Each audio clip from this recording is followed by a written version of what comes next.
მithumetes სულ ახლახანს დასრულდა გრემის დაჯილდოება. ვინ არიან მუსიკალური კინოსამყაროს ყველაზე პრესტიჟული საერთაშორისო ჯილდოს მფლობელები? ამას უკვე ღამე ნათევი ჩვენი ჟურნალისტი ნინი ტაველიძე გვეტყვის. ნინი, დილამშვიდობისა პირველ რიგში, ვიცი რომ საინტერესოსთან ერთად მაინც ესეთი დამღლელი ღამე იყო.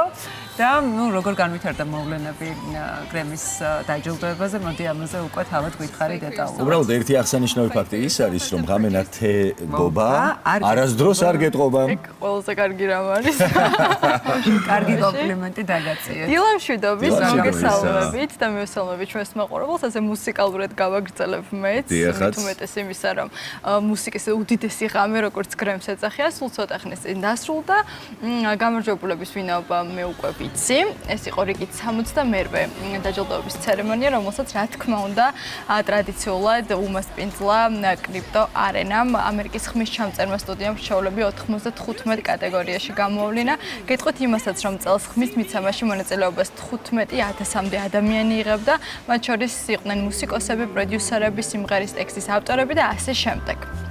ჩვენს მაყურებელს რა თქმა უნდა კიდევ ერთხელ ვეტყვი და შევახსენებ იმას, რომ თანამედროვე მუსიკალურ ინდუსტრიაში გრემი ერთ-ერთი ყველაზე პრესტიჟული ჯილდო არის. ის შეგვიძლია კინემატოგრაფიაში ოსკარის პრიზსაც კი შევატაროთ.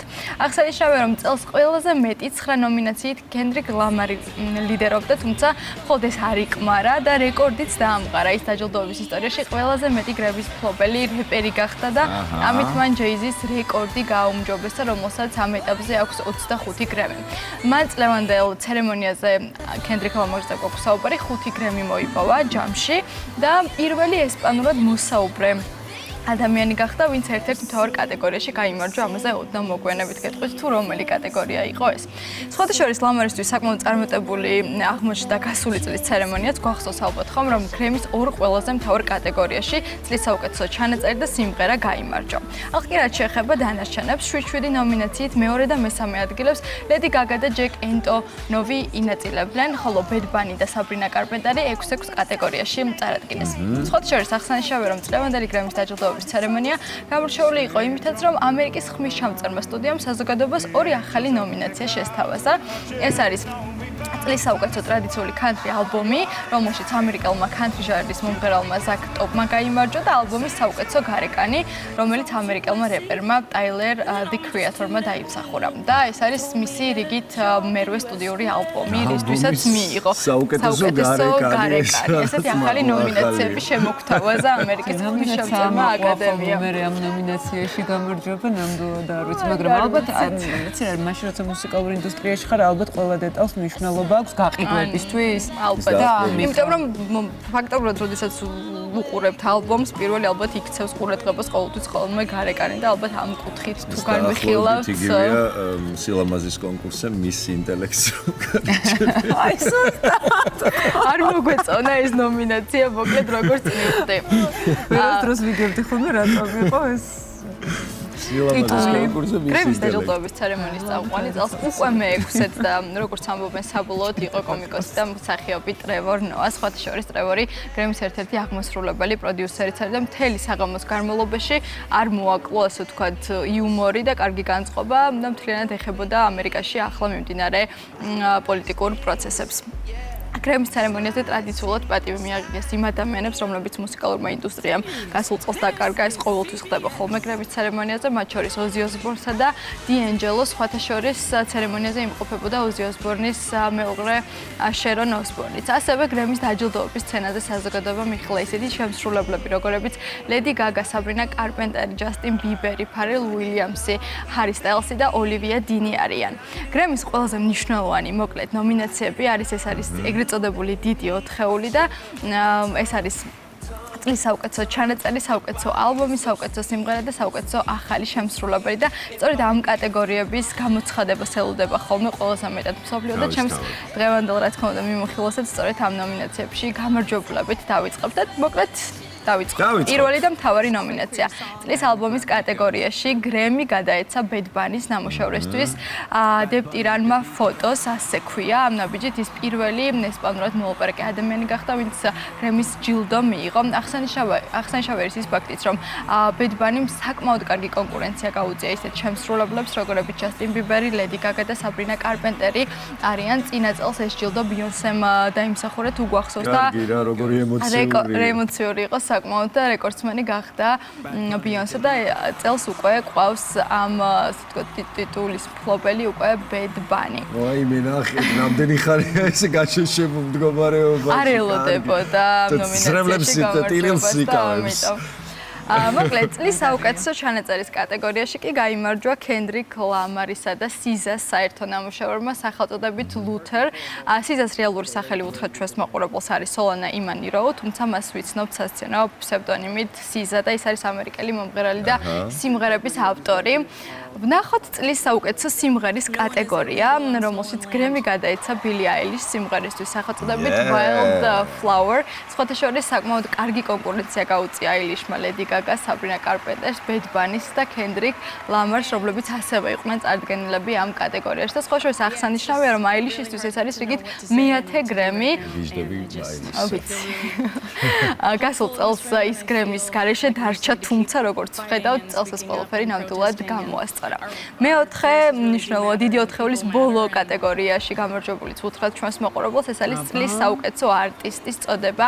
ინგლისელმა მომღერალმა და სიმღერების ავტორმა Olivia Dean-მა დაიმსახურა. ამ ეტაპზე მას აქვს ორი სტუდიური ალბომი გამოშვებული და სხვა შორის მისი ნამუშევარი სახელწოდებით Men I Need, კაცი რომელიც მჭირდება, ბოლო პერიოდში სოციალურ ქსელებში დიდი პოპულარობით სარგებლობს და ეგრეთ წოდებულ ტრენდებზე ხშირად იღებენ ხოლმე ვიდეო რგოლებს. Olivia აღნიშნა, რომ მისი ეს წარმატება არის ემიგრანტი ბების დამსახურება მთლიანად და გასულ წელს ვეტყვი ჩვენს მოყურებელს და გავახსენებ, რომ Chapel Roan-მა გაიმარჯვა და სხვა შორის მანვე გადასცა ჯილდო Olivia Dean-ს. აქვე გეტყვით იმასაც, რომ მთავარ ცერემონიამდე გაიმართა ეგრეთ წოდებული პრემიერ ცერემონია, რომლის ფარგლებშიც გრემი გადაეცა ლეგენდარულ Steven Spielberg-ს ფილმისთვის John Williams-ის მიერ შექმნილი მუსიკა და ამით Spielberg-ი გახდა ეგოტი, ანუ ადამიანი, რომელსაც კარიერის მანძილზე ყველაზე მნიშვნელოვანი 4 ჯილდო აქვს მოპოვებული. ეს არის Emmy, Grammy, Oscar-ი და Tony Awards-ი. ასევე ისტორიაში პირველად გრემი მოიპოვა K-pop არტისტმა ნამუშევრის Golden, რომელიც გაჟღერთა ანიმაციაში K-pop დრაკონებზე მონადირეები, ვიცი რომ თაკოს უყვარს ეს ანიმაცია ძალიან და ჩვენს მოყურებელს კიდევ ერთხელ უთხრათ და განუმარტოთ, რომ ზოგადად K-pop მუსიკალური ჟანრია, რომელიც ელექტროპოპის, ჰიპ-ჰოპისა და ბლუზის ელემენტებს აერთიანებს. რაც შეეხება გრემის გლობალური გავლენის ჯილდოს, წელს გახდა მისი მფლობელი Pharrell Williams-ი და აღნიშნული პრიზი გადაეცემათ ხოლმე აფრო-ამერიკელ შემსრულებლებს მუსიკალურ ინდუსტრიაში შეტანილი წვლილისთვის. განვაგრძოთ, ასევე არის ძალიან მნიშვნელოვანი ერთ-ერთი ჯილდო ცხოვრებისეული დამსახურებებისთვის, რომელიც ამჯერად Sherry მოიპოვა, რომელიც წითელ ხალიჩაზე სხვა შორის არ გამოჩენილა, თუმცა დაჯილდოებას დაესწრო და გადაესცა სწორედაც ეს ჯილდო. უკანა კარიდან შემოსულა. ასე იციან ხოლმე ხშირად.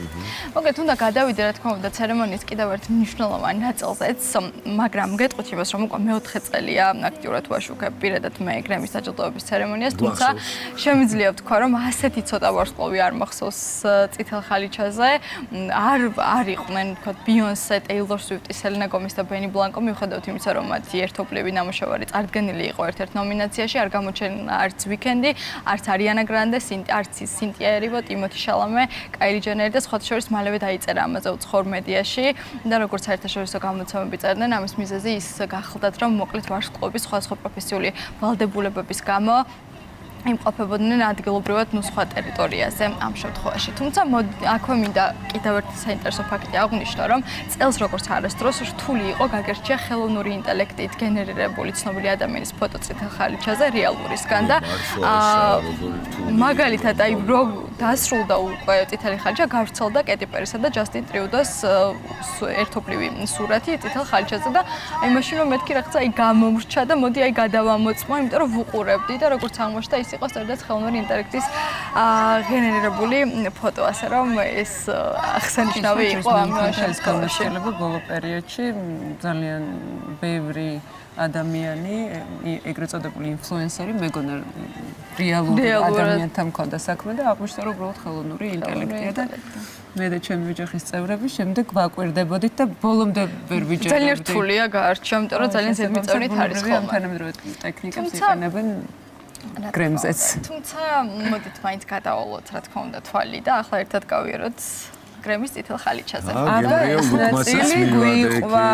თქმა უნდა დავიწყო ლედი გაგათი, რომელიც წელს ნომინაციების რაოდენობით ლიდერი იყო მის წითელ ხალიჩაზე. მატიერეს ფეკალეს შავი ფერის ბუმბულებიანი გოთიკური კაპით გამოჩნდა. დედა მონსტრი ფორმაში ასე გამოეხმაურნენ ვარსკვლავის გულშემატკივრები. გაგას გამოჩენას ასე ეძახის თვითონაც და მოსწრებს ეძახის მის გულშემატკივრებს და შესაბამისად დედას უწოდებენ თავადაც.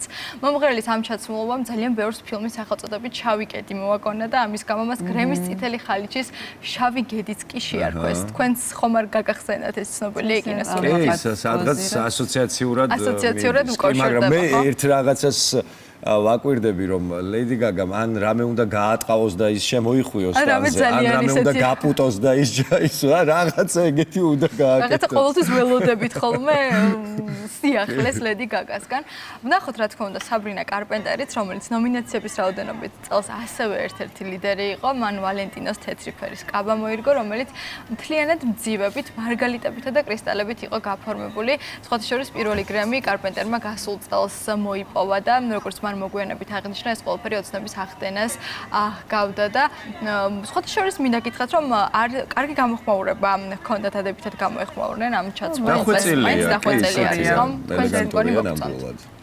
ეს გამოღიზიანებელი არ არის. მინდა გაჩვენოთ მაილი საირუსიც, რომელმაც ტრადიციას არც ამჯერად უღალატა და არჩევანი შავი ფერის 60-ზე შეაჩერა, რომელიც მოდის სახლს სელინს ეკუთვნის, როგორც გამოცემა ვოგიწერს, მომღერალმა წითელ ხალიჩაზე როკ ვარსკვლავის იმიჯი გააცოცხლა.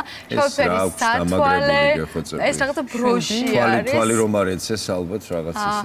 ეს მოკლედ შავი ფერის სათვალე, ეს ტყავის ქურთუკი და ოქროსფერი ბროში, როგორც უკვე აღნიშნეთ, ასეთი იყო და ასე გამოიყურებოდა მაილი საირუსი. და ზოგადად აღსანიშნავია, რომ მაილის ძალიან უყვარს მზის სათვალეების მორგება ასეთ პრესტიჟულ ღონისძიებებზე და გვახსოვს არც ისე დიდი ხნის წინ ოქროს გლობუსზე ზუსტად დიდი ზომის შავი სათვალეთი მოგვიყვება. წითელ ხალიჩას ეს ჩაცმულობა რამდენად ეს არის დედა უკვე ტიშ საირუსი, რომელთან ერთადაც იმყოფებოდა ის. განსხვავებულად საკუთარი თავის წარმოჩენა ხანდახან მაინც კარგია.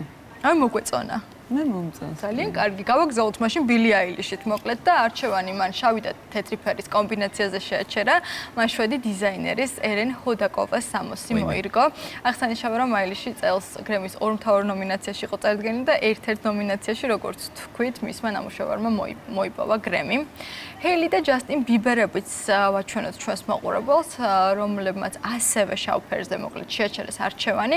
ჰეილიმ გრემის წითელი ხალიჩისთვის ბრენდ ალაიას შავი კაბა მოირგო, ხოლო ჯასტინმა ამავე ფერის ბალენსიაგას შარვალ კოსტიუმი. სხვათა შორის უნდა აღინიშნოს, რომ 4 წლიანი პაუზის შემდეგ ეს გრემიზე ჯასტინის პირველი გამოჩენა არის. 2022 წლის შემდეგ ის ღონისძიებას არ დასწრებია და არც მუსიკალურ ნომრებში არ მიუღია მონაწილეობა. ვნახოთ ასევე ჯონ ლიჯენდი და კრისი ტეიგენი, ეს ლეგენდარული წყვილი. ტეიგენმა კაროლინის კუტიურის ვარდისფერი კაბაზე შეაჩერა ამ შემთხვევაში არჩევანი, რომელსაც ჩოპარდის სამკაულები შეუხამა, ხოლო ჯონ ლიჯენდი ტრადიციულად შავი ფერის შავლა კოსტიუმში იყო გამოწყობილი. მოგეწონათ?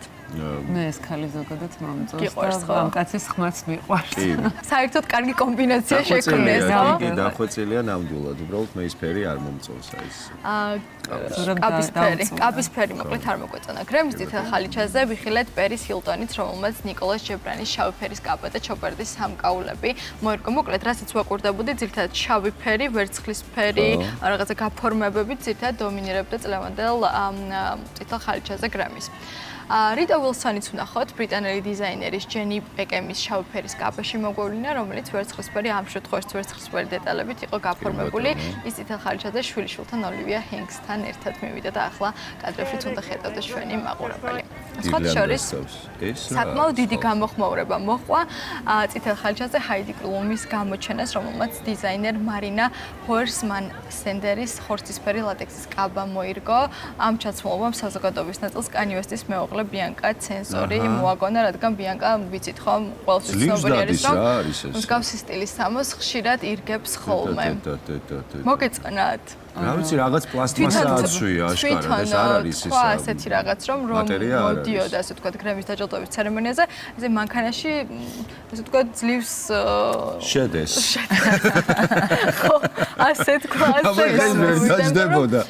აი, მინდა განახოთ ამერიკელი მომღერალი ჩაპელ როანი, რომელიც ყოველთვის უცნაური ჩაცმის სტილით გამორჩევა ხოლმე და ტრადიციას დამეთანხმებით ალბათ, რომ არც ამჯერად უღალატა და მაგლერის გამჭვირვალე ბურგუნდისფერი კაბა მოირგო წელს ზემოთ კი ასე ვთქვათ. მე ჩემი აზრით შიშველი წარსდგა გრემის წითელ ხალიჩაზე. ოქროს წითელი ხალიჩა გაცილებით უფრო დახვეწილი და მინზიდველი ელეგანტური იყო ვიდრე ამ კაბას რა თქმა უნდა მალევე მოყვა შეფასებებით. ოსკარი ვნახოთ რა მოხდა. ყველაზე შიშველი კაბა შიშველ კაბათა შორის გრემის წითელ ხალიჩაზე სწორედ ასე შეაფასა მისი ჩაცმულობა საერთაშორისო მედიამ და სხვათა შორის პირველი გრემი მან გასული წლის ცერემონიაზე მოიპოვა. კიდევ ბევრი გვაქვს სანახავი, მაგრამ დროში ვეღარ ჩავეტიეთ სამწუხაროდ, მაგრამ მინდა გითხრათ, რომ გული არ დაგწყოთ, იმიტომ რომ როგორც აღნიშნეთ დასაწყისში, ასე ვთქვათ, ძალიან მცირე რაოდენობით იმყოფებოდნენ ესეთი ცნობილი ჰოლივუდის ვარსკვლავები. მოკლედ, უნდა დაველოდოთ აუცილებლად, რა თქმა უნდა, ოსკარს. მადლობა შენ და მადლობა ჩვენს ტელემაყურებელს მთელი ამ დროის განმავლობაში ერთგულებისთვის. ხვალ გეტყვით ისევ დილამშვიდობისა საქართველოს. ბედნიერი დღე ყველას.